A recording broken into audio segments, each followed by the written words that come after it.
Like a Hellcat.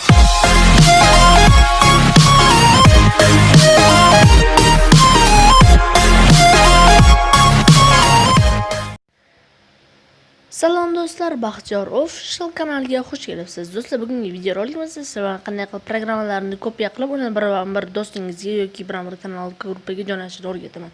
Agar siz kanalga yangi bo'lsangiz, yondagi obuna bo'lish tugmasini bosib, yondagi qo'ng'iroqchani bosib qo'ysangiz, bundan yangi chiqadigan videolarimizdan xabardor bo'lib turasiz.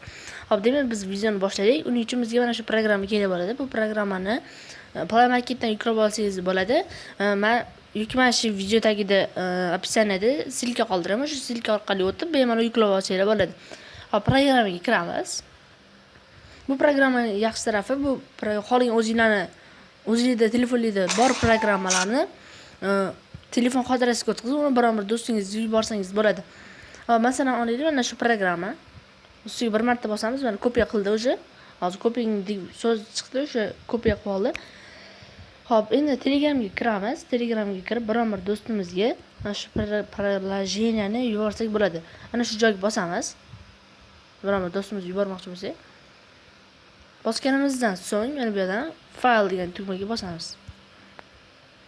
Hop, bu yerdan mana ichki xotira degan joyga bosamiz. Hop, bu yerdan o'sha programma o'tkazishinglar bilan mana xuddi shunaqa papka ochiladi, kopiya APK degan.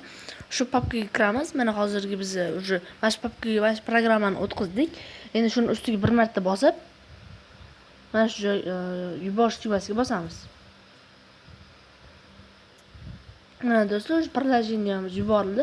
Sizlar ham bir do'stingizga shunday qilib приложениеlarni yuborsangiz bo'ladi. Hammaga rahmat. Video yoqqan bo'lsa, albatta like bosing. Kanalimizga hali obuna bo'lmagan bo'lsangiz, albatta obuna bo'ling. Hammaga rahmat. Kommentariyada o'z fikrlaringizni yozib qoldiring. Xayr, sog' salomat bo'ling.